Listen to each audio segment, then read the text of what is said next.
Pitram, we can define a valid status duration and then receive alerts in the form of delays when a particular task or a status exceeds that duration that we've set.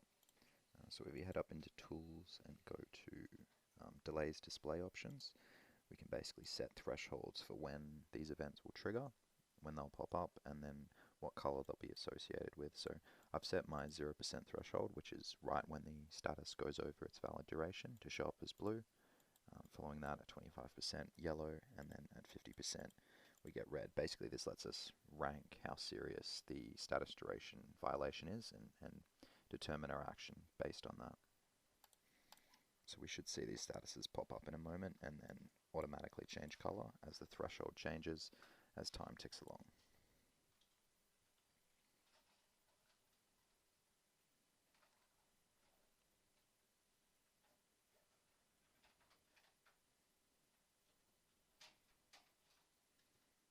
So now you can see we have blue, and that should tip over to yellow in a few seconds, and then finally finish by ticking over into red, which is kind of a critical alert effectively.